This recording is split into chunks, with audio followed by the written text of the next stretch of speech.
And now, from Grid Square Echo Mike 48, this is 100 Watts and a Wire. Oh, show enough. Good morning, everybody. Good morning, everybody. Good overnight. People are listening to this. Don't even know when, but it's morning for us here in the heartland. 10 o'clock Central Time. This is 100 Watts and a Wire, our flagship show. This started off as an audio podcast back in 2015 and back in September 2020. You remember that. I know everybody's trying to forget about that year, and people are trying to subtract that year off their life. They're like, I'm not counting that year. I'm not changing a year older. No. But we started doing the video side. So you can now see the show that becomes the podcast. And I know that may not be exciting for most, but it's very exciting for us to share this time with you. Good morning to you, Steve. Whiskey Morning, Christian. Delta India is with us. And if you are coming over from the pre-show, we do a pre-show meet and greet every Saturday too, 9 o'clock, all topics. I'm telling you, from Betty White to ham radio to ham sticks to someone who named a antenna after me called the Cud Stick. The Cud Stick. It should be Could Nick. Could would be better than Cud. We had to explain what a Cud is, but you know, anything goes over there, and we like to catch up with old friends and talk to new friends as well. If you're new to the channel, welcome. Poke around the playlist. We've got questions and answers. We've got the episodes are there. After you subscribe, click the notification bell. It'll let you know when we do our streams, our nets, all this. What's going on with you? Well, we've got 3 degrees and snow. Does that sound 14 familiar to you? degrees here in Washington or central Washington and snow. Since we did the pre-show, got another quarter inch outside. So right. It's snowing right now. Yeah, we've got an interesting show today, and we're going to talk to Scott W9JU. And he wrote an article in CQ Magazine. I'll share that in just a little bit, and we'll go into it. But it basically, you know, planning your first amateur radio exercise or event. And I thought to myself, wow, I don't know if I'll ever be in that boat. I'm trying to get myself to support these efforts a little bit more, right? And we figure every now and again we'll go to the boat, the bike race, marathon or something like that, or maybe we're participating in some emergency communication type of drill or activity. But what does it take to really put these things together? I don't know that we think about that as much. Yeah, most of us just show up and here we are. Let's do our thing. But, you know, you don't know what kind of planning went on in the background and what the planning that the folks that do that and the time and effort to organize all that. So, and you know, we're the ones that go, hey, it says here to meet at tent B. I can't find tent B. And then guys like Scott have to be the ones like, see that tent right there with the big B on it? Yep. That's it. You're over there, buddy. We set that up just for you. And you step into tent B and the floor opens and down you go. But yeah, I thought that would be interesting to kind of see what's all involved in putting these things together. So we'll talk to Scott here in just a few minutes. What's new with you? You made it through the week. These weeks seem to be like New Year is like all of a sudden full force into crazy. Oh, yeah. It's just going crazy. It just absolutely, kind of thought, well, maybe we'll be kind of slow. And nope, it started off with a bang. And here we go. We're, starting out of the gate running. Usually it's this time of year, we're catching up on, preventative maintenance and a few other odds and ends. But nope, not this year. So it's been kind of a crazy week at work again. And then a little hectic in the fire service. Especially yesterday. So it's been, the people here are, like where you are, you described the 18-wheeler who accidentally hit one of the water mains or something like that. And they had a close encounter with a hydrant. Oh, because the truck has more lug nuts, it won. And the hydrant spilled its contents onto the roadway, and it was 21 degrees. So take it from there. And it filled up the parking lot of a nearby motel. So it before the water department finally came out and got the hydrant shut down. So it was one of those things. It's one of those things, and somebody will need help. Somebody will need help. How do I do this? What I do?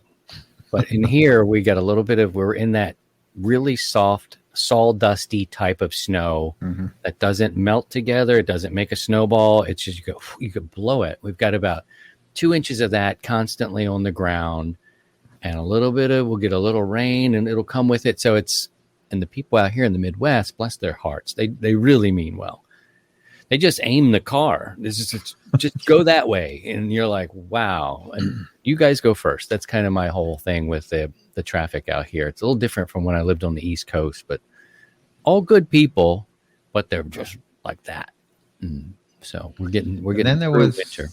Yeah, then there was that huge pileup down in the Dallas Fort Worth area. A story about that. Horrifying. With the black ice, and wow, that was pretty horrific. And we lost 6 lives on that one as of this morning. So I'm going to pop this article up here, and we'll get into talking with Scott here in just a second. If I can do it, if I think I can do it, I want to show you what this looks like. But if you can go back, and I like the digital thing, it's one of the benefits of having sustaining membership here with us, is that you can get to the back issues of CQ Magazine. And so what I was doing, I was just putting through, and, I'm kind of like an MCOM guy. I'm interested in these stories, and I do that for Amateur Radio Newsline. And I found this story, and here's the guy who wrote it. It's Scott. He's W9JU. Thanks for putting that story together. I think it's really important for hams to kind of know what it takes to do this. So welcome to the show. Thank you. Let's get into it. It was several pages, and I enjoyed reading it because there's considerations that we may not be thinking about. Have you done a ton of these? Talk about your experience with putting these together. Well, I don't know if I've really done a ton of these, but I've done, the major one I do is the Patriot exercise, which is a huge military exercise in southwestern Wisconsin. Mm-hmm. And it's held at 2 military bases. Fort McCoy is a Army training base, and Volk Field is a National Guard Air Force training facility. They're about 25 miles apart. But that's the major event that I do. But some of the smaller ones are, your typical marathons and triathlons and other events too. But they kind of pale in comparison as far as planning goes. But they still require their own a bit of planning as well. When you're putting an article together, this is a feature. I don't think it's an article. I think this is a big feature, and it's several different pages. Either an editor comes to you or you pitch the idea. Talk about your approach to explaining what this is about. As far as I did pitch it to CQ Magazine. I did last year when I had a specific article just on the Patriot exercise. Mm-hmm. And I thought, well, people probably aren't really that well versed on preparing for events in which they need radio communications. So I thought, well, I'll try and put something together. So I offered, they accepted. So I put it together. And actually, I kind of thought, geez, this is getting kind of long. I don't know if they're going to want something this long. But, I had more to say. And, I'm sure more will come in the future, too. But I hope I didn't get too wordy with it too, or too precise. It's not a criticism at all. I think that's a feature. It's several pages. Where do we start for those of us who didn't read it? And I did, but tell me, where did you want to start? What were the points that you wanted to get across? Well, I think the first thing you have to do if you are going to be the communications leader or planning an event is you need to really talk to what the organizers want. I mean, if you just come there to do your own thing, you're just not going to succeed, because you got to find out what they want, find out what the locale is going to be, what the length is, those types of things. In particular, for a major event, it's going to be long beforehand. You have to iron these things out. You don't just do it the day before the event. So getting with the organizers is probably the most paramount thing you can do, to find out exactly what they want. And it also is a two-way street. Kind of tell them what ham radio can do and the various aspects that you could try or might work for them and what they need. So what's a typical planning session look like? Say, okay, you're the guy who's going to be doing it, Scott. You'll be handling this side of it. What do those meetings look like when you're sitting in a room or you're in a conference call or something like that? What do you hear? Well, for a small event, I'll give you an example of one up in northern Wisconsin. It was on a frozen lake and it was held by the Chamber of Commerce. So really, it just took a couple of phone calls with the Chamber of Commerce to find out what they wanted and when and where. So that was rather simplistic. For Patriot North, that's another thing altogether. There are 3 planning meetings prior to the event, and they are each a week long. They're held at Volk Field, and all the military and Civil Air Patrol and Team Rubicon, anybody who's going to have an impact in that exercise comes to these planning meetings. And it's not so much that they are delineating exactly what's going to happen at this point. It's really meant as a networking session. So you get to talk to the other people that you're going to be involved with, see what you need. For example, in the past, we've provided radio communications with Team Rubicon. Well, that's my opportunity to converse with those individuals and find out what they need and for how long or which days. And it's a big networking opportunity. And I really can't stress that enough, is, you get some face-to-face time rather than just dealing with emails or talking with somebody over the phone. Scott, how do you get picked? How do, like, Team Rubicon or whoever is putting these together, how do they come and pick amateur radio operators or a group? What do you need to have to qualify? Wow, how do we get picked? Well, ironically, the way we got started with Patriot was actually just the Salvation Army was asked by the military to support the exercise with food and hydration around to the various places where they're doing activities during the exercise. And then we thought it would be beneficial to get the Saturn, which is part of the Salvation Army, involved to provide them communications for that effort. Well, word of mouth gets around. Team Rubicon saw what we were doing, and they asked a couple of years ago if we could provide communications for them. So we've done that. And ironically, last year, or not, this would have been 2019 now, when I showed our communications plan to the military, they kind of, in jest, I hope, was asking if we could be their backup. I think the blood kind of just drained from my face, because I was no way prepared to be able to be backup radio communications for the military. I just flat out didn't have the manpower to do that. But I took that as a compliment, because I think he was pretty impressed with what we had put together. So I don't think we go out actively soliciting to help people. I think they just hear what we do by word of mouth, and then they contact us. Talk a little bit about leadership. You wrote about leadership and supervision. Can you talk about that a little bit? Sure. In my working life, I've been a supervisor and a manager at various times, and I distinctly know there's a difference between leading people and supervising people. Supervising, I guess, in an easy way to put it, would be where you're doing the disciplinary aspect of things, where you're pretty much telling people this is what you need to do, or if they're not doing it, there has to be some repercussions. With leading people, you essentially have to have the respect of them, and they have to recognize you as the authority of what they're going to be doing, and that they need to follow you in order to get the job done right. Some people always think they know better, but it's really important that you get all the arrows pointed in the right direction in these field exercises. You're just going to run amok if you have everybody going in different directions, and that's leadership, when you can get people to follow you and they willingly follow you without having the supervisory hammer over their heads, so to speak. Let's talk about what kind of training is needed. Say I wanted to join Scott's team. I want to call Mr. Scott up and I'd like to help him in this task. What kind of training are you looking for from me? Well, if it's a local event like a race or of some sort, there's probably not a whole lot of training involved other than having your ham radio license and having your own equipment to bring along.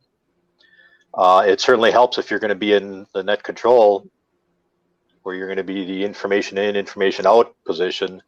It certainly helps if you've had experience doing that, and that's usually nothing you can really study for or read about. You just have to do it and practice it. And there's various nets, all over the place, every week and every day for that matter. As far as for training for being part of Saturn, that's a whole different thing there. You have to get qualified and have an ID badge, and there's a series of things you have to do. You have to have some courses. Some of it's online, some of it's in person. You have to have a background check done. You have to take a course called Safe from Harm. It deals with respecting other people and regardless of walk of life. And as far as radio goes, each Saturn member is expected to have their own equipment for VHF and UHF, the 2 meter and 70 centimeter bands. When it gets into HF, then typically the Salvation Army can arrange for that in some way. Either it can be from an individual member bringing it, or the Salvation Army also has some of their own equipment that can be brought in to be used by Saturn. Can you talk a little bit about documentation during an event? Like, how important is it to document what has happened, all those sorts of things throughout an event? I do. I don't know if everybody else does, but regardless if I'm just in a field position or checkpoint, I keep a notebook, and anything I see that's either good or bad, I just write it down. And then at the end of the event, I will put together a synopsis of everything and provide feedback to one, the race organizers, and another to whoever may have been the communications leader at that point if it wasn't me. And other documentation we'll have, and for example, in a race, it may be tracking runners or participants, or depending on what it is, bicycling, whatever. And it may be whatever the race organizers want. They maybe just want to know who the leaders are. Or they maybe want to know everybody's bib number when they go through. Or they may just want to know, in addition to the leaders, as if anybody has dropped out, or whoever the tail gunner is, whoever's in the last, they probably want to know that so they know when the race is coming to a conclusion. Net control typically keeps a log of everything that's going on, every radio communication he has. And that can be pretty cumbersome at times if there's a lot of radio traffic going on. But that's part of what I talk about in the article as well. You might have to have 2 people in that position. We're talking about an article in CQ Magazine from October of 2020, and worth checking out. I think Scott really lays it out there in a detailed way. Last question, do you debrief after? Do you debrief with the team or the organizers? And say you have an injury somewhere, how do you handle those? So I know this is kind of a 2-parter here, but do you debrief and talk about some of the incidents, if there were any? We do. For the local type events, we'll usually just meet at a restaurant or something afterwards and just talk about it, or we'll all meet at net control, because typically we'll need some help breaking down the antennas and the radios, and we'll talk about it then. At Patriot, what I would do was each night I'd meet with all my Saturn radio communicators in the evening and find out, okay, what went well for them, what went poorly for them, what do we need to change for the next day. I did that each night, including the final. The Salvation Army has their own protocol for a debrief, ironically, which I think is pretty interesting. Is you have to be have a private interview with a member of their chaplaincy, because let's face it, if you've been involved in a real emergency responding to a hurricane or tornado, you've maybe seen some things that may be a little unsettling, and so they want to make sure that you weren't overly affected by that, and I think that's a good thing. After the events, when I get home, I'll send out an email to the group that was providing radio communications, asking for specific feedback from each one of them. And one thing that's important too is when you're doing the feedback or asking for feedback in person is you ask each person individually. I find if you just kind of throw it out to the group, you might get one or two vocal people and a couple of people just say, stay silent. So I point blank ask every person individually to make sure they get their voice heard. That's a good tip.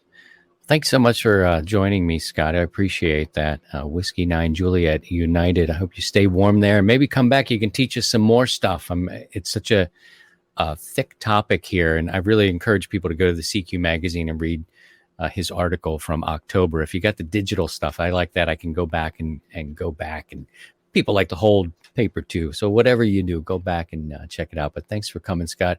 I appreciate you. I'll be in touch. Well, you can come teach us something new. You're welcome. Thanks for having me here. All right. Take care. 7-3. The ICOM 705 is your perfect QRP companion as you have base station features and functionality at the tip of your fingers.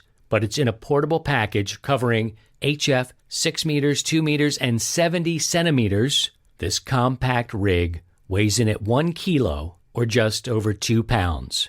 With RF direct sampling for most of the HF band and IF sampling for frequencies above 25 megahertz. It's got that large 4.3-inch color touchscreen with live band scope and waterfall. And the perfect accessory for the IC705 is the optional backpack. It's the LC192.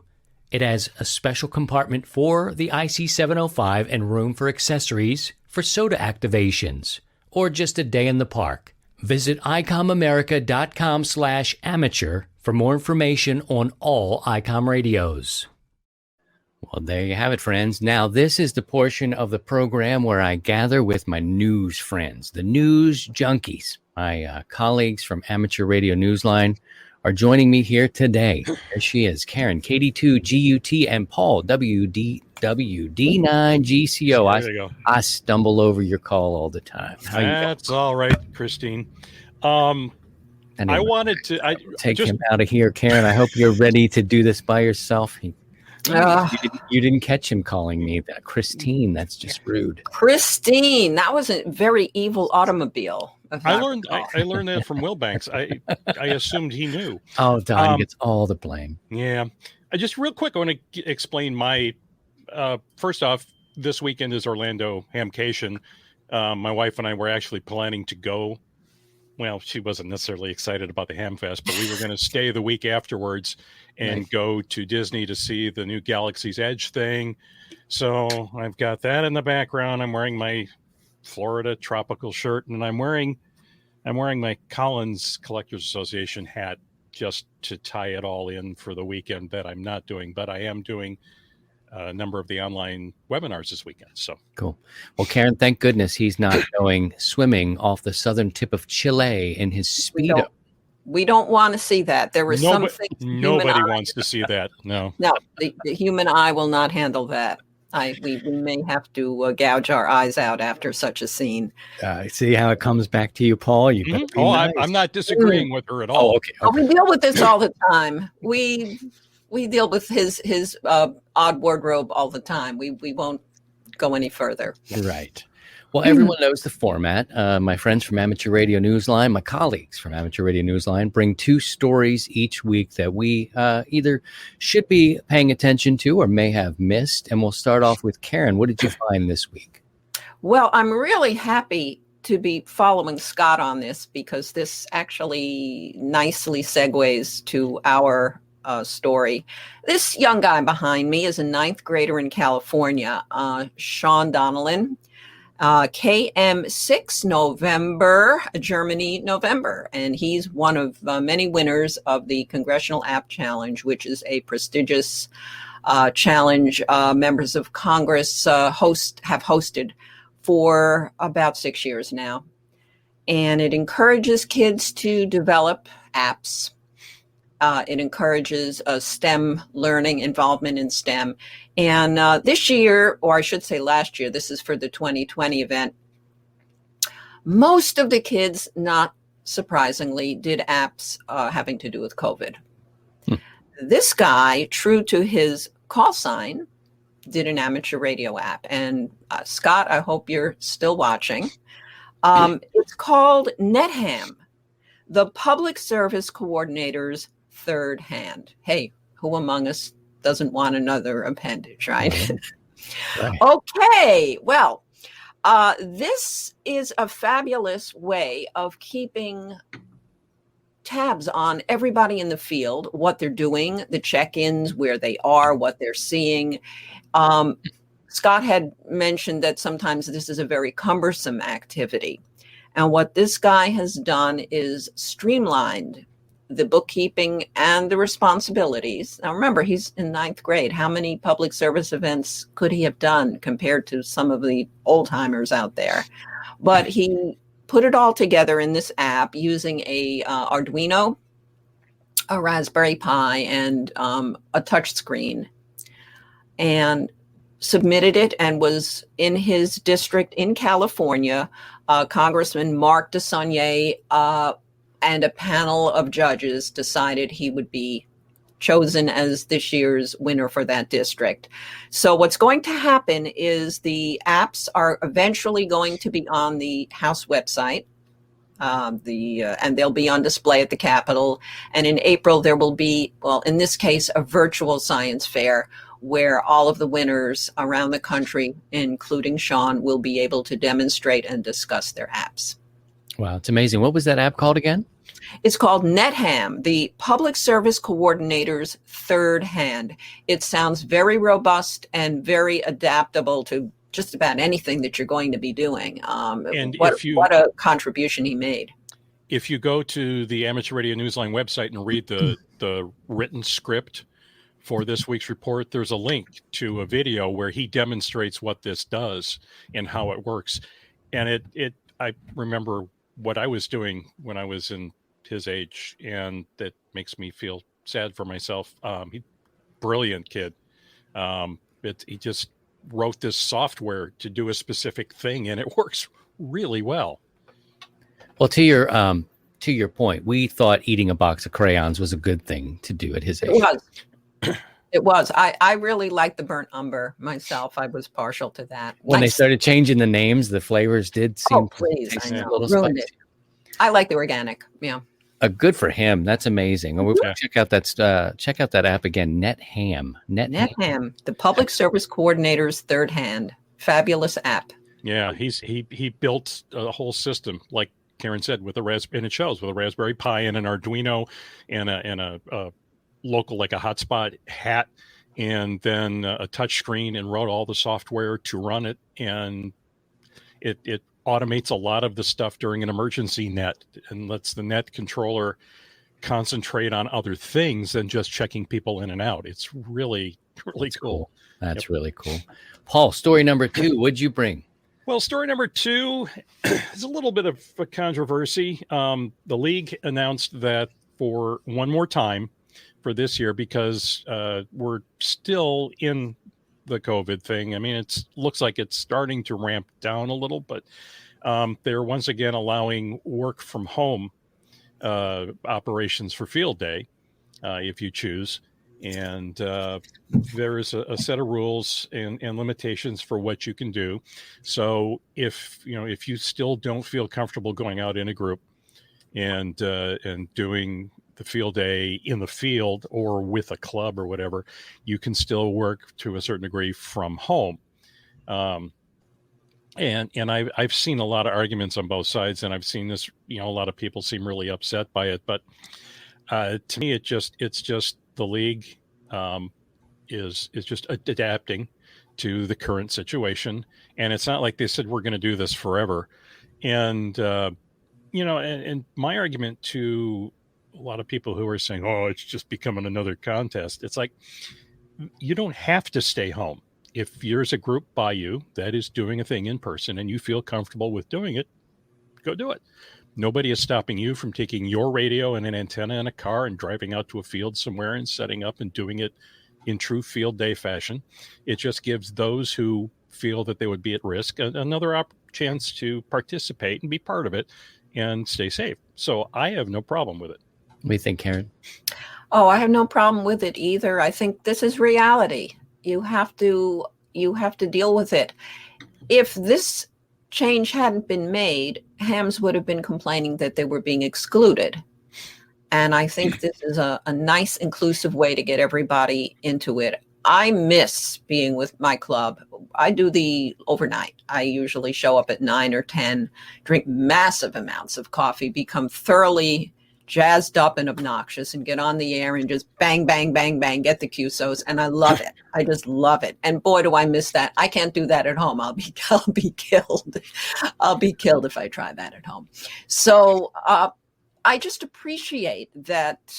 Yeah, this is reality. And you want to stay in the game, you're just going to have to bend a little bit. This is not forever. Please let it not be forever. Maybe next year we'll be back to whatever normal is. So right, and they're not really, and they're not excluding people who want to go out in the field. It's not like they're saying you have to stay home. So I don't. To me, the ones that are complaining seem to be the ones who like to complain. So I think this is a good thing. And like I said, it doesn't. If you want to go out in the field and do it, feel free. Nobody's stopping you. So. Well, thank you both for bringing those two important stories here You are welcome. today. And we'll encourage you to put your comments down below or drop us a line. Let us know what you're thinking. This is a two-way communication here, so we would love to hear what you're thinking as well. My thanks to Karen, KD2GUT, and Paul, WD9GCO. 73, guys. We'll see you again. 7-3. Thanks, Christian. Take care. Let's take a minute to talk about what I feel is the most beneficial deal in ham radio today. It's when you become a sustaining member of 100 Watts and a Wire. Here's how it works. When you donate $25 or more, you will become a sustaining member for a year. And during that year, you get discounts from participating businesses. It's a win-win-win. The show gets your support. You get the discounts, a little more money in your pocket for your next project, and those businesses can earn your trust. Visit 100wattsandawire.com, click the Sustaining Membership tab to learn how you can support the content you enjoy. And thanks. And welcome back. It's Christian K0STH Steve joining us, W7UDI.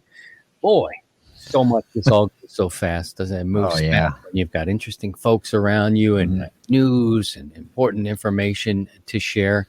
So what was happening in your world as you were going? We were just kind of going around back, who has what snow and the weather. And, we're trying to send some down to Ricardo down there in Florida. And then, so we're trying to box it up, and we got plenty to share. So got lots of snow everywhere. Any thoughts on that young man who put together the NetHam story? I don't know if you caught that, but he's got the app now to help emergency situations. Oh, that is great. That is so cool. And that's our future right there in the hobby, and utilizing the apps to help us do our hobby here. So I think it's great. Yeah, we need to get him on the show. That's what we need to do. And the other story about the ARRL seemingly doing their best to, help out for Field Day. What do you think? I think it should stay, and it's even after the COVID, because there's people that just can't make it out to field days, but they can still participate, and I still think it's a great idea. And the more we can get people to get involved, whichever way it is, the better. I know the whole purpose is to get out and set up portable, but not everyone can do that. So, and they can operate as one Echo, but they want to be part of their local club. And for some reason, sometimes you just can't make it to a field day for some unexpected reason. And here's just a great way to even participate. So I think it should stay, but who am I? I think it's so hard too, because, if you work with any sort of place that has people come to visit, museums or any sort of institution like that, I mean, the city really determines at what capacity you can kind of reopen, and they have to approve your plans. So we have to remember there's some juggling of things, and there's some unknown factors to this sort of deal that may be, a geographical issue depending on where you are. So, I think they're doing their best on this one to keep people engaged. And what are you going to do? That's how I Exactly. feel. I mean, we just got to be flexible, and roll with it. What do you think about Mr. Scott, our guest who came and wrote that, That beautiful was great. article? That was a great article, and thank you, Scott, for being here. It's wow. I could have just listened a little bit longer. He had a lot to say, and there's just a lot involved in there. So Yeah, I mean, just the hierarchy sometimes, of understanding that and what your role is. And by the time you mix in that structure with people's egos and confusion, I mean, it's a real challenge to take this on. And my understanding is these folks aren't getting paid. They're volunteers who exactly. have kind of done it. They're giving of their time and to manage these people. So the supervising and leadership thing was important in that article too. Exactly. And then he brought up something that really I haven't thought of it. It's normal in my involvement in the fire service is the debriefing. And when we have an incident that we need to sit down and debrief over it. And, we've had a few of those that I've had to sit in. And so, yeah, it's bringing our comms people. I mean, we've had our dispatch folks come in on some of our debriefings and critical stress management debriefings. And so, yeah, it's that's an important role, too. So I'm glad he brought that up.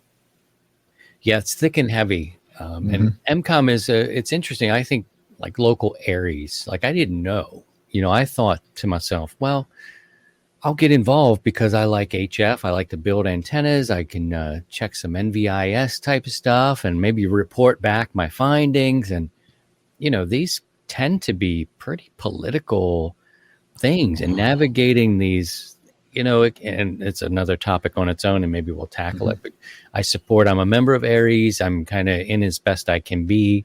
But, sometimes the politics of these things are just, where are the agreements? Who are the agreements with? Who can do what? What are we supposed to do? Are we ever going to get called out? Is this a waste of time? Are we, so it's, and I'm sure that changes by wherever you are too, and what your leadership structure looks like. So it's kind of complicated, man. So taking the reins on a special event or some kind of event in the support capacity, it seems like it's a special person.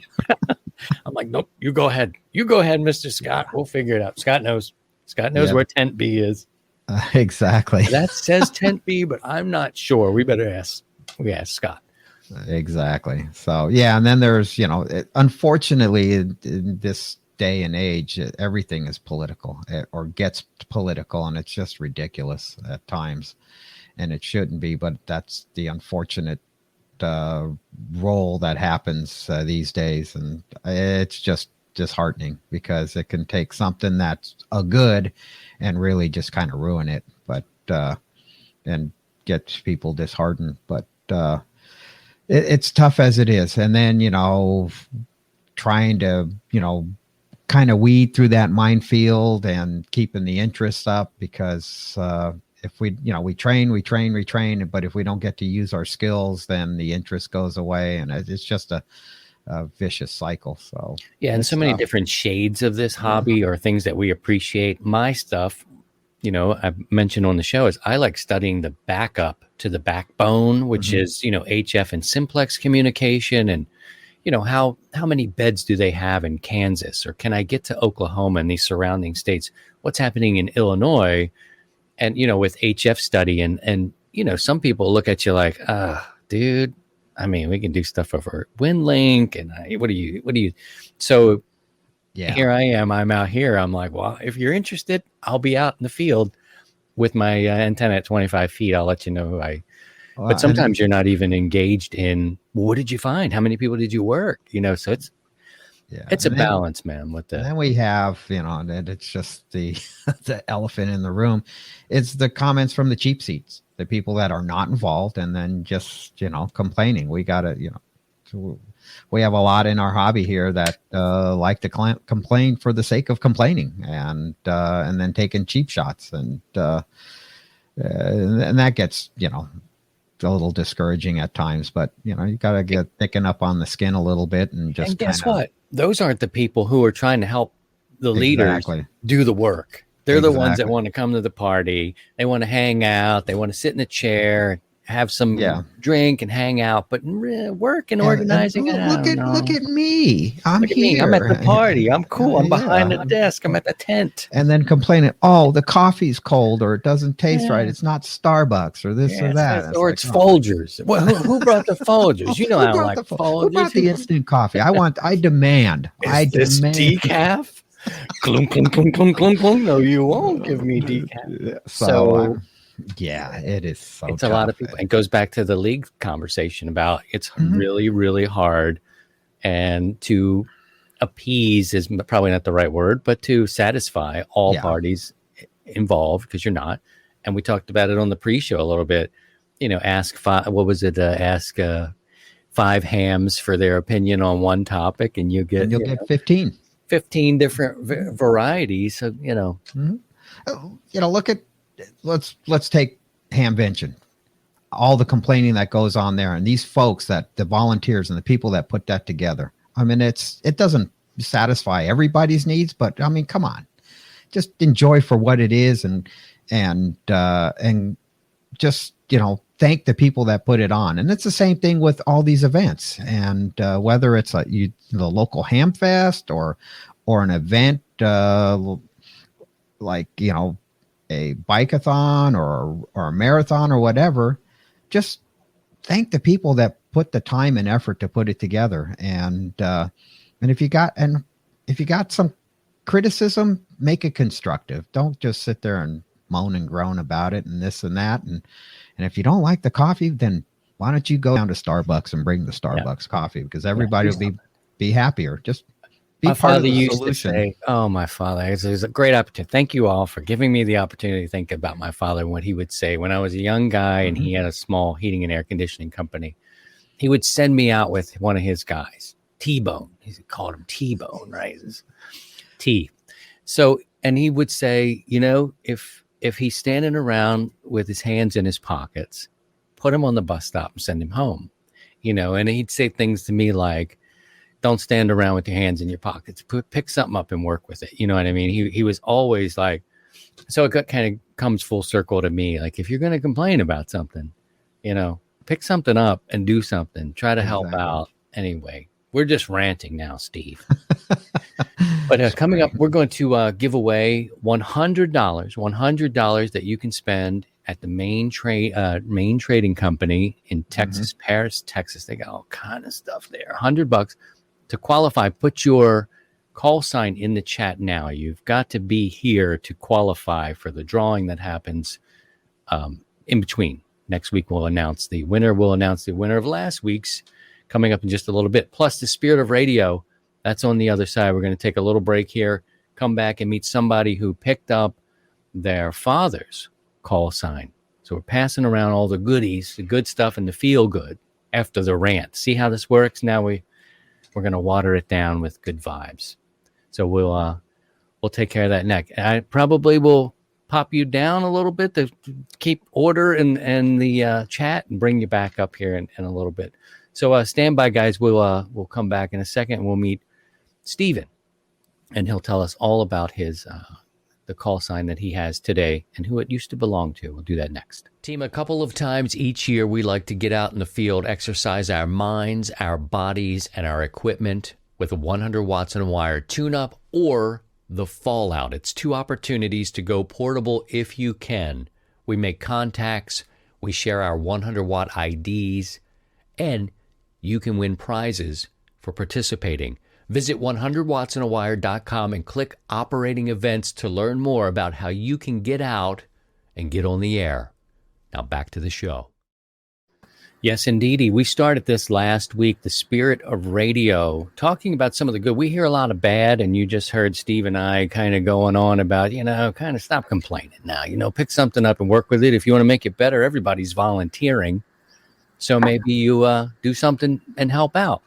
But the other side of that is sharing these really good stories about the brighter side, the better side of ham radio. And joining me today, Stephen. Look at this guy with his ICOM hat, Whiskey Alpha 2, Papa, Quebec Echo. Good morning to you, brother. How are you holding up? I'm doing well. Thanks, Christian.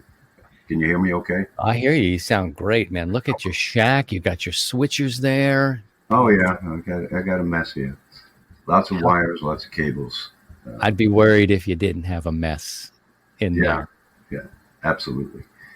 Well, So you agreed to come on and share your story about your call sign. Last week we heard from a guy who was able to figure out his grandfather was a ham. He learned this sort of in passing from his mom.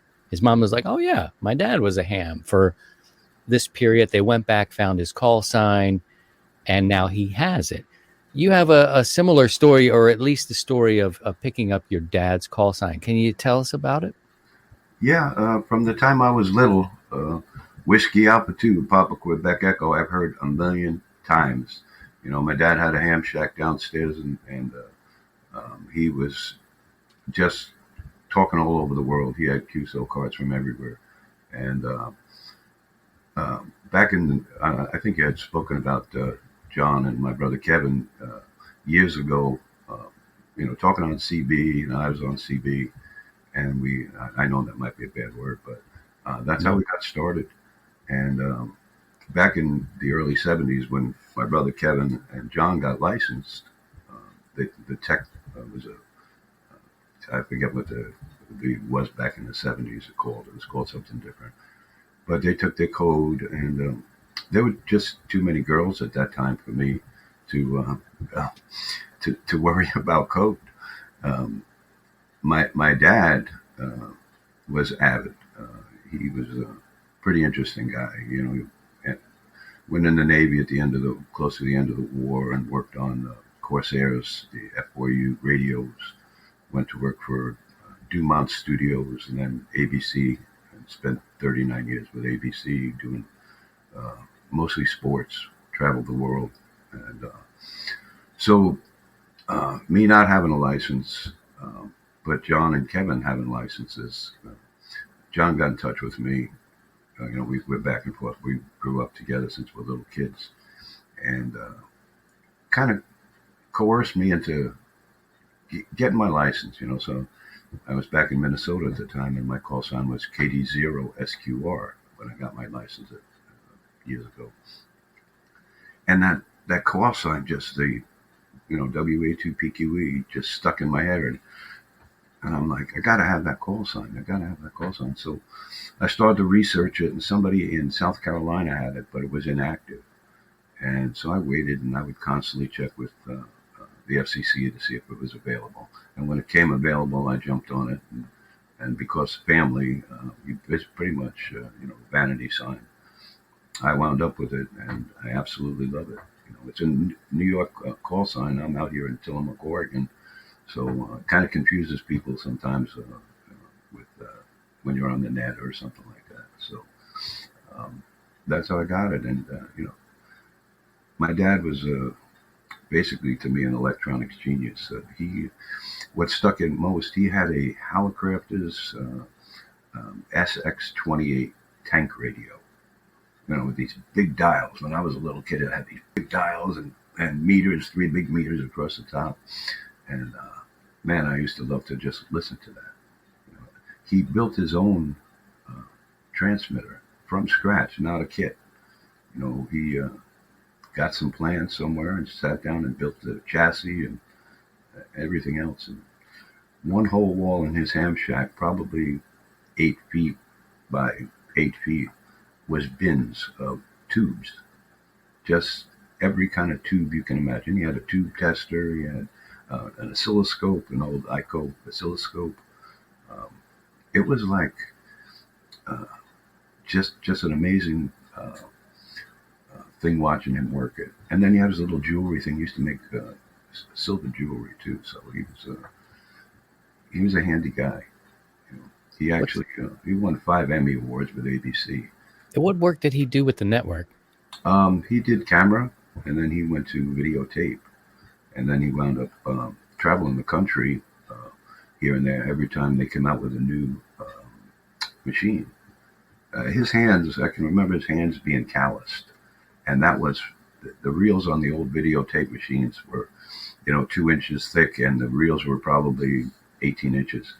And before anything came out, as far as slow motion and instant replay, I had a stopwatch. I gave it to one of my sons, they would say, okay, play that again, on a football. And he would spin the wheel back and stop it with his hand, time it, and then he'd bring it forward. And that was the beginning of slow motion. And then they came out with a machine called Arvin Echo. These big discs, they look like CD discs, but they're heavy metal. I got one hanging on the wall in the house, and one of his Emmys. Each of the kids, there's 5 of us, each of us got one of his Emmys. But he was a humble guy. He never talked about it. He never told anybody he had Emmys. It was always us bragging about it, when we were, like when the space shuttle, not the space shuttles, actually back in Gemini and all of that, he would get these, it was like a mimeograph from the teletype services. And we would bring them into school, and be the first ones to show the pictures from the capsule and that kind of stuff. He was quite a guy. So I'm very, very proud to have his call sign, and carry the message. He also had a second call sign of Kate, Whiskey Alpha 2, Crazy Zany Mama, KZ, yeah, CZN. And, Was it easy enough to go through the FCC? I've never had to do that. Just my normal call sign that I was issued. Is it a difficult process or a long waiting process to apply for the call sign? No, not really. When it became available, and like I said, I was avidly checking with the FCC to see when it was going to expire for that fella. He had another call sign, and this one was kind of a call sign before his new call sign. And when it came available, there's a whole application online with the FCC, and I filed for it, and I think it was probably 3 weeks, and I wound up with it. So what did you think when another ham had your father's call sign, that in-between time? What'd you think? Oh, God, I was jealous. It was like, there's my dad's call sign, and he's not even using it. So, yeah, I was kind of envious, I guess is a good word. Which is good, though, that he wasn't using it, because if he was, that would have made you probably sick a little bit to think, yeah, that kind of is weird that when we kind of move on and what's going to happen, and the calls and then the logging and all that stuff. So I'm glad for you that it was just sort of parked and inactive. Yeah, exactly. And the story from last week just kind of rekindled things. Now I'm searching for an old Hallicrafters tank radio to add to my stuff, just to have it. I don't care if it works, but if I get it, I'll probably want it to work. It was just a receiver; it wasn't a transmitter. So, so that's my goal. What did your brother think, and your friend John, when you finally did get his call back? Well, John was really jazzed. I think Kevin, my brother, was probably a little envious, but I think he's trying to get my dad's second call sign, the WA to CZN. So we'll see. Kevin just moved, so he's down in Florida, and he just built a house, so they're putting a pool in, so he can't put his antenna up yet. So, gotcha. Now, I mentioned before, anytime my father comes up and it sparks something in my mind, I usually thank the person who let me think of my father, like, thank you for bringing him up, or thank you for letting me think of him or remember him. Do you get that feeling when you're on the air with his call sign? I mean, what does that call sign mean to you beyond the fact that you just have it? It means quite a bit. I was involved with the 12 Days of Christmas for a couple of years. I didn't do it this past year, but the first 2 years I did that with Sally and Lou. And it's interesting because most of it was out of New York. So there were all the K2 sites, but their call signs were all New York call signs or Connecticut, that area. And I'm out here, and like I said, on the coast, and people think when I'm calling, calling for the net, that I'm back there, and they're like, "What do you mean you're in Oregon?" Like, that's where I'm located. So, but I'm proud of it. I think it was it kind of pushed me a little further, I was listening to Scott. I'm heavily involved with emergency communications for the county here with search and rescue. And when they push that red button, I get called into the group where there's every aspect with fire, and we just had those fires out here, and I got search and rescue got called out to, and so I wound up setting up our emergency our SAR trailers for communications, because we actually, where I live, there's only about an eighth of a mile up the road, and we got a level 3 evac twice. So it was it's just good. It kind of prompts me. I think the more I know about ham radio and the logistics of it, and how we communicate, it's just kind of, I think I make my dad proud.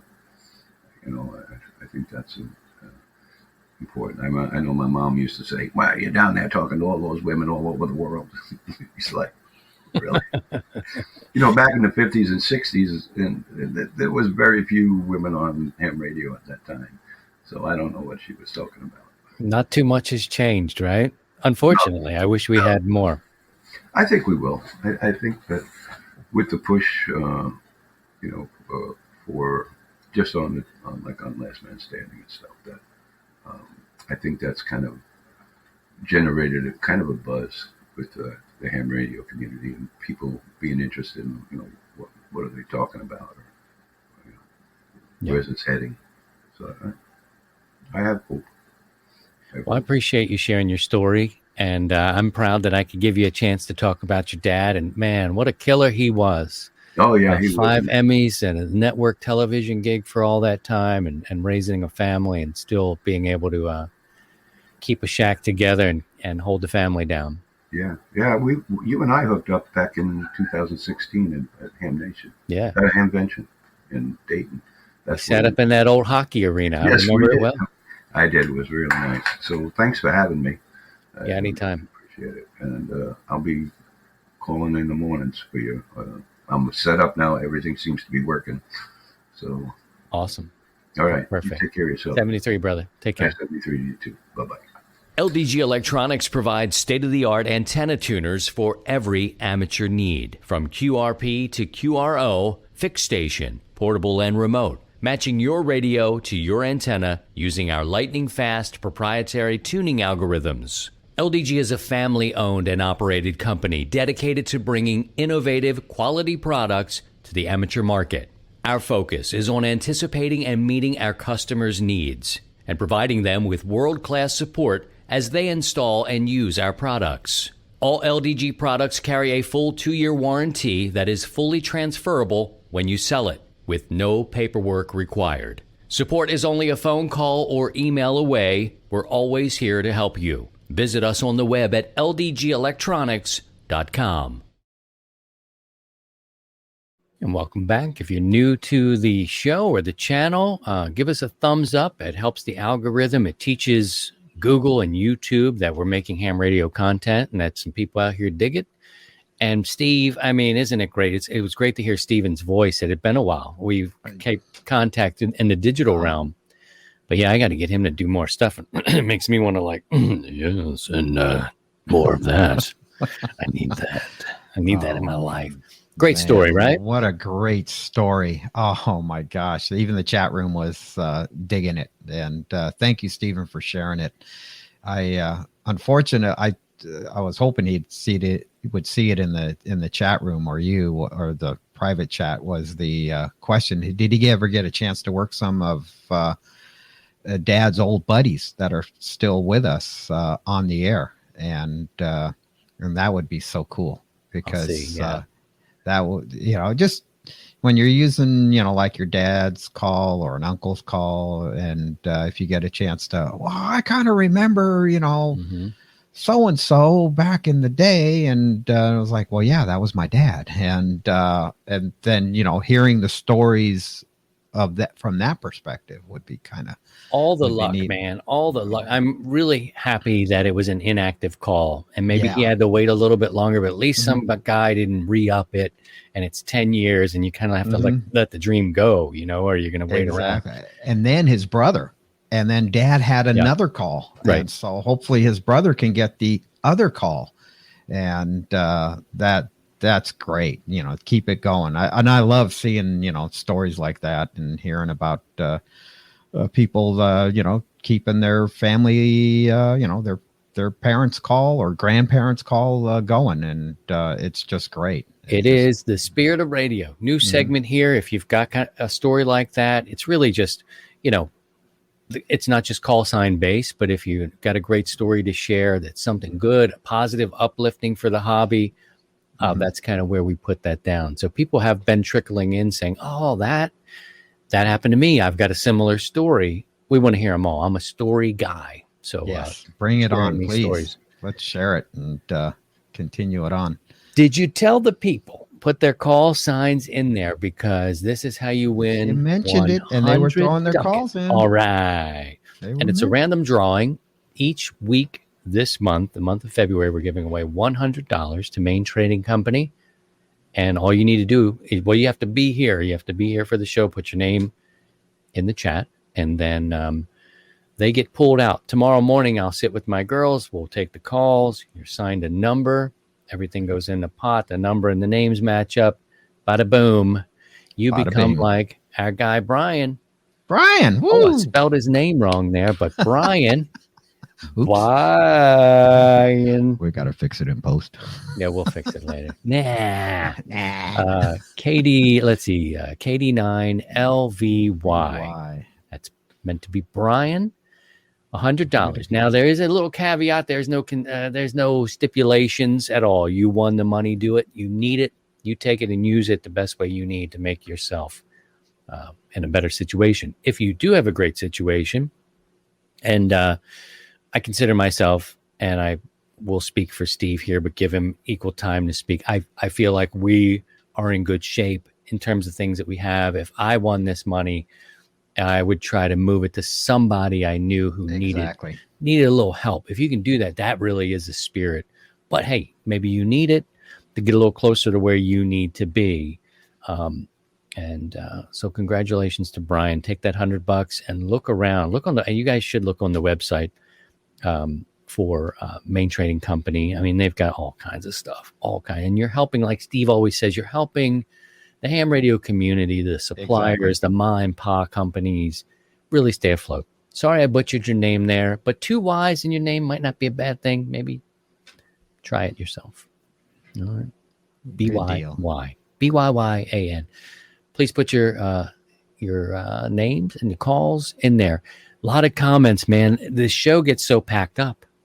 I don't get to see it. I don't get to see them, but I'm going to say hello to everybody and thank you. If you don't mind, give us a thumbs up. Teach that algorithm that your friends in here are trying to make some content that other hams may enjoy. It's not about an ego thing. Like, attaboy, buddy, you did a really good job. Not about that. We've got to teach this algorithm that we're here because we're still pretty small. All right. Are you ready to do this? Are you ready to do this? Well, let's, just before we get started, Edwin, here we go, buddy. What do you got? That's Mel's Magic IPA. So, I got one more piece of business for to do, Edwin. So, but I'll do that here in a second. All right, good deal. All right, let's go on with the questions. All right, we're going to do the questions. I got to take a break. Our friends at BioEno are like, "What about us? What about us?" And I forgot. Stand by, and we're brought to you by. And BioEno Power, offering the best performance lithium iron phosphate batteries for your ham radios. Visit bioenopower.com. That's BIOENNOPOWER.com. Or contact dealers nationwide. All right, friends, this is the portion of our program where we take some of your questions, and many of the questions have come in to us. I'm going to drop a form into the chat and essentially use that form for questions because so many people get to talking. It comes directly to me, and then I can put them in the queue, for us to try to tackle here. So this is the time where Steve and I will take your questions. And we've got some humdingers. We got some humdingers, and some of them are silly. Some of them are real and complicated, with the caveat here of if we cannot help you, we will go back and try to figure out the answer the best we can. Here's a question from Michael Steve. Michael asked, will transmitting melt the ice off my antenna? Wouldn't that be great? But unfortunately, it won't. It would be awesome. It would be great. And I think he was a new guy and he's just kind of wondering. And somebody replied back, I wonder if putting your tongue on the frozen wire and transmitting, people get these goofy, wacky answers. Oh, yeah.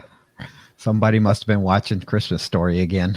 If you think about that question, though, mm-hmm. and you've probably heard on the air, and this is where things get a little twisted sometimes. So I got a bird landed on there, and I got an owl living in the tree where my antenna is. And it's like, dump 1,000 watts on there. That'll fix them, that kind of thing. So won't. You hear stuff like that, but it won't. And so questions like this may come up just by hearing something that's sort of, dump some power in there. That'll melt it off. You hear this. Well, in theory, we could do it. But the problem is we can't run enough power legally to melt the ice off of our antennas. What would you have to be up around?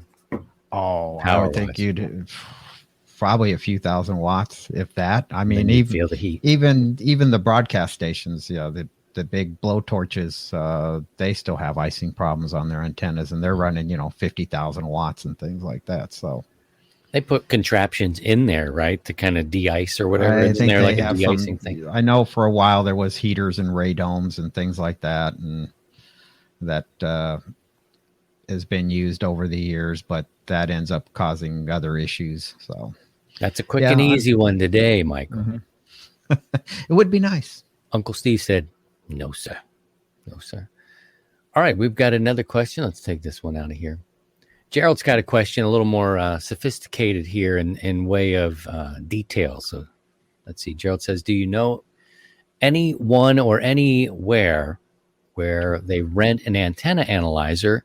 I'm trying to figure out my exact SWR on each band. My manual tuner tunes it, but I want to switch to an auto tuner. And I followed up with Gerald just to find out where he was. And he's in the state of Texas.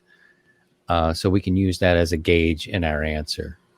Oh, wow. So I don't know of anybody renting, analyzers, inexpensive. They're relatively inexpensive in the big scheme of things. You could there's probably outfits that rent the more expensive analyzers, but the rental cost would probably be about the same as buying like an MFJ 259. If you really want to find out the SWR on, say, a particular antenna, you can do it the old school way. If you have a watt meter or an SWR bridge, and just take your tuner out of tune, or disable your tuner, and then just reduce the power down to 10 watts or something like that if you have an SWR bridge, and then just create your own graph, and you just start at the one frequency within your privileges of your license, and go to the bottom end of the band, and then get a reading there, and then move up, and then note that, and then keep moving up the band until to the top of the end of the band, and then you will have a reading there. That's the old school, the old method. And but there are VNAs, these little Chinese vector network analyzers that are pretty inexpensive. They're pretty tiny, but that's another one. It's the $50 range. It really gets deep. But look around. Go look at the swap. Was it QTH.com or something like that? They got a swap you can use look for used analyzers that might be out there.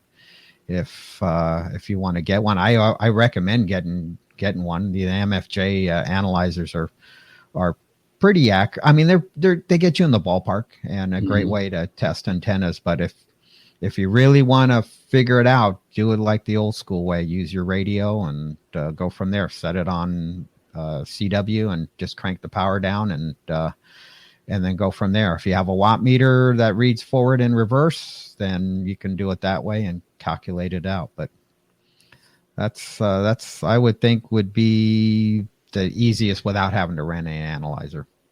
Yeah, and I'd never heard of anything renting, but I do know the tradition of tool sharing. And of Mhm. course, investing in tools is always a good thing, in my opinion, and having an analyzer in your toolkit's probably a great idea. But I get it. I'd rather own it than rent it.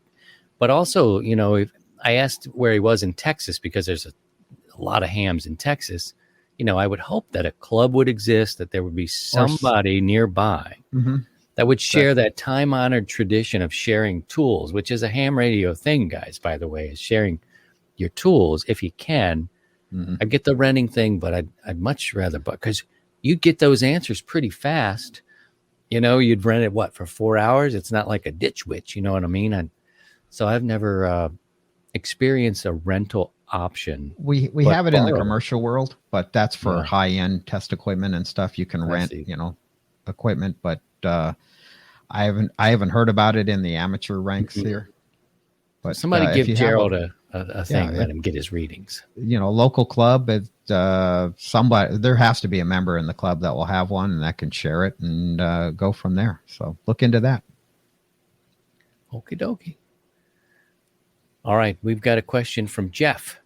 I have a suspicion I know which Jeff this is. Where to put the balance?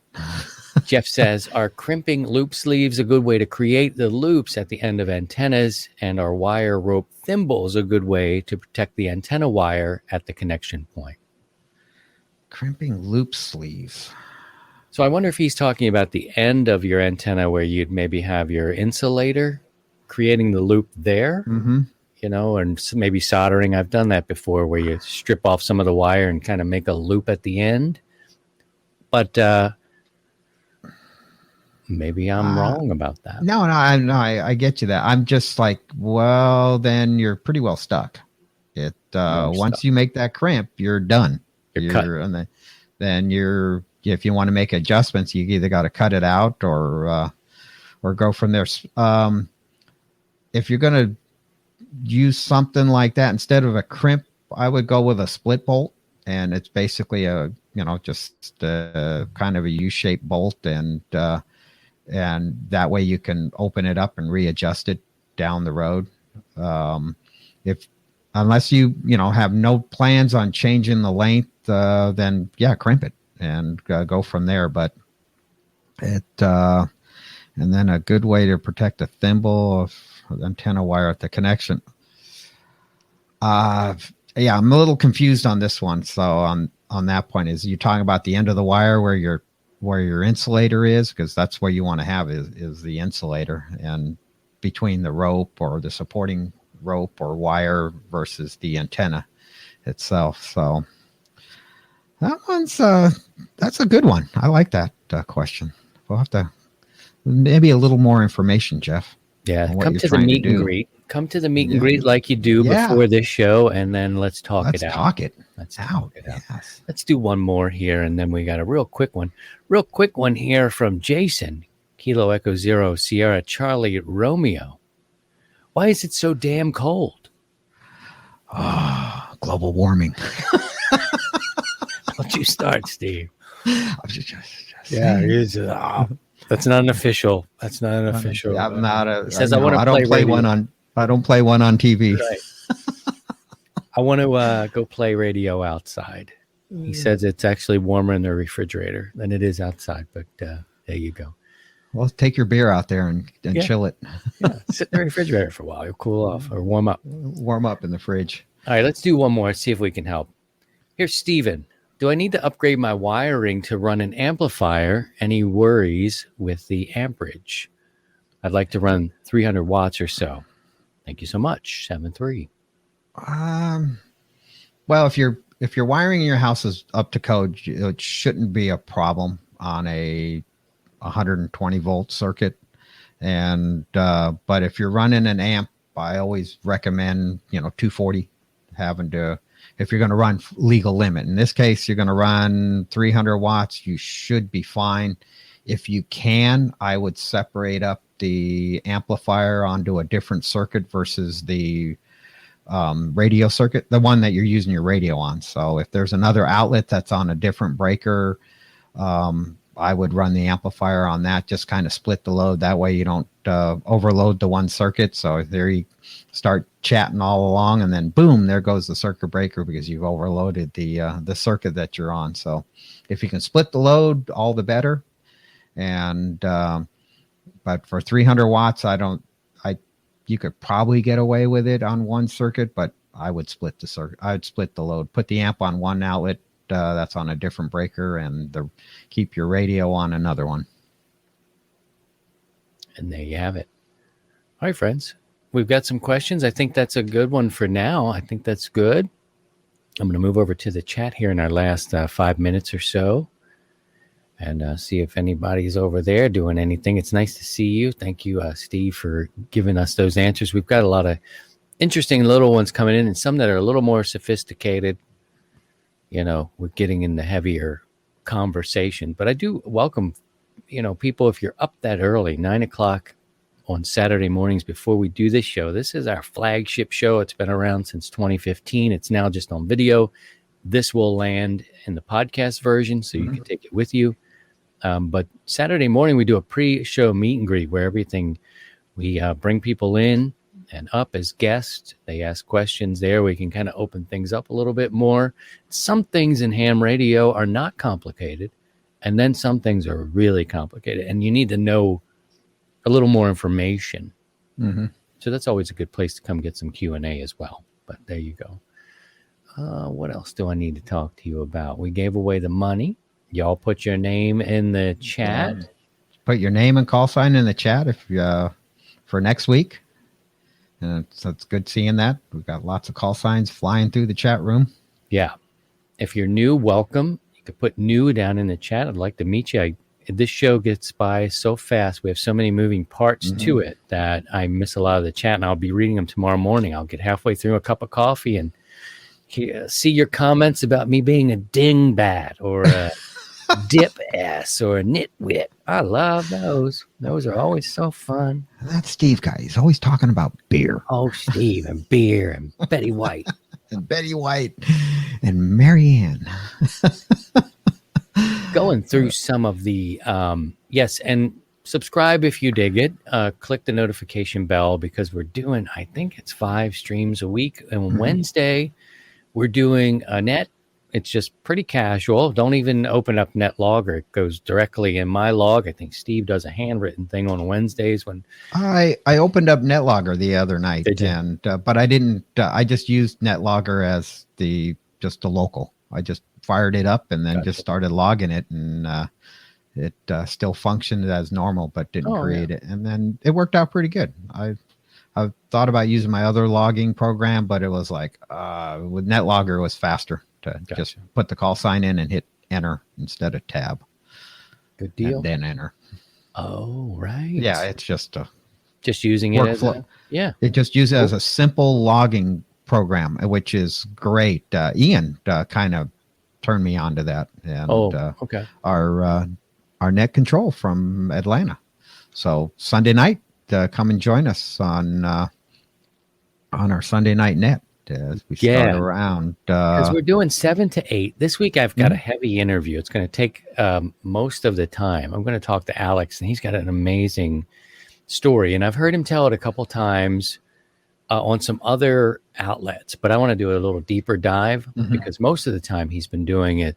He's kind of presenting it, and it's like, so, and then this happened, and then this happened. I'm like, wait. So on Sunday, we'll do the Sunday edition and talk to Whiskey 7 Hotel United about his experience escaping from Cuba. Oh, I'd love to be in on that, but 90 days of freedom. I'll be on the net, so come and join me. Well, here's what I was thinking. Yes, from 7 to 8, we can do the net, And if there was a way that you guys could run on different frequencies, even different bands, I don't know what's good for you at that time, 40, then I can do a little play-by-play because you guys will be in different spots. You'll be doing something and we can kind of bounce around a little bit.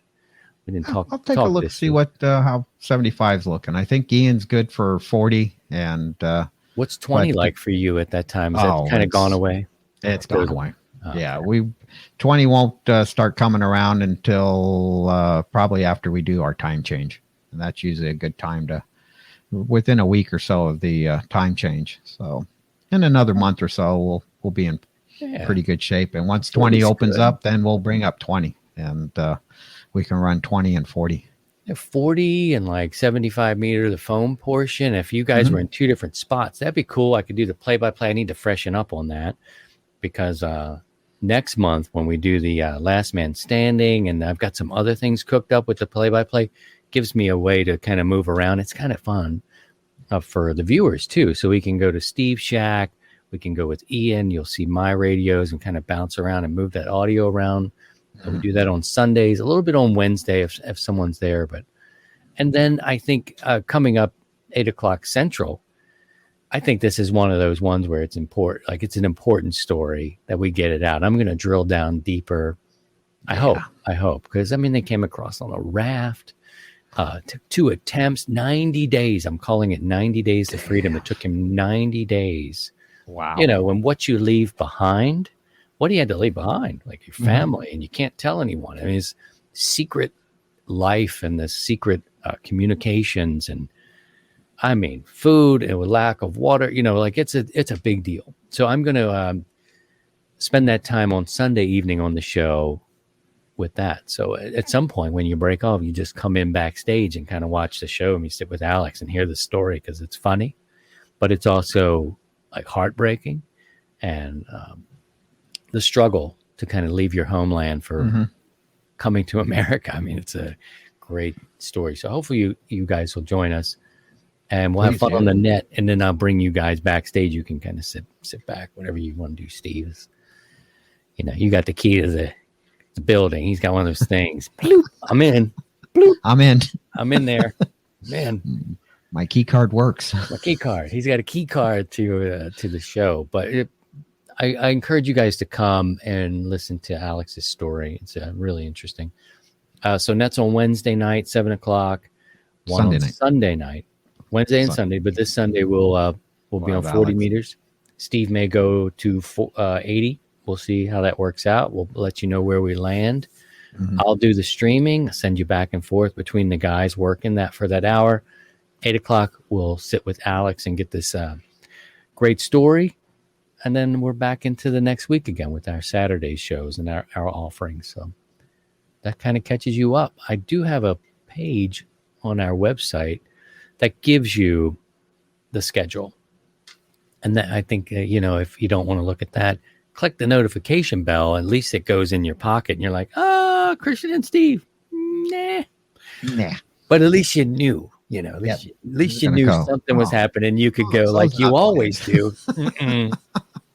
Oh, how do I stop notifications is like one of my, but appreciate you guys. Hope you enjoyed it today. My thanks to Scott who came by and Steven sharing the information on his dad's call sign. If you have a story like that, maybe you got a call sign, you obtained it, or you picked the vanity call sign out of respect for someone in your family, or Elmer, or just a feel-good story about the spirit of radio, drop me a line because I'd like to share it. I'm tired of this. I'm tired of the fighting, Steve. We're too old to be fighting all the time, and everybody's got to be so mad at each other all the time. I'm tired of that. I think people really need something in their life that's good. That's like, hey, man, let's get back to our roots. Why we got into this. We love this because it's radio. And I think Steven said something about, he mentioned CB being that might be a bad word. Nope, not for me. I don't think for Steve. Many great hams. Yeah, there are so many great hams that came through the ranks of CB or whatever. And who cares? There are some in our hobby here that have issues with that, but you know what? They have issues with everything. So there's issues in ham radio. There's Go all the way up to broadcast radio, corporate radio, all the way through. There's problems, and I could rant about all of them if I wanted to, but I don't. I don't want to. I don't want to be fighting all the time. This is my hobby. As Steve said, this is your hobby. Well, radio is my love. I want to share good stories about it. So if you know things, know people, know stories, send them my way, and we'll sit and talk to them and get it. Or you out. have a story. If you got a story, share it. Let us hear it. I want What's to hear your it. story? I want. What is your yeah, exactly. Hey, there we there's go. Alex. What is your story? I like that. Alex does actually watch this channel. He hates me, but wait till Sunday. He'll really hate me. He'll be like, "You need to mind your damn business." Click and hang up. I hope I hear a click. I'll just see the laptop shut. Christian, no. But yeah, we're going to do it. All right, guys. Thank you all so much. Thank we you. appreciate you coming by. We're going to go have our lunch, drink some more coffee, get on the air. Go get on the air. I was thinking to myself, it'd be fun to do an after show thing, but on the air. Like, let's go on the air instead of going to a different room or another digital realm or Discord or whatever you may go. No, let's go on the radio. Let's do ham radio. Let's do ham radio. And people really seem to enjoy seeing it happen and doing it. There you go. I've said too Alrighty. much. I said too much. Thank you, Brother Steve. We will catch up Thank again. you. We'll see you tomorrow night for the net and the big show. You guys take care of yourselves and each other. And by all means, if you can, please try and stay above the noise. 7-3, y'all. 7-3, everyone. Thanks for stopping by. To join the 100 Watts in a Wire community, visit 100wattsandawire.com.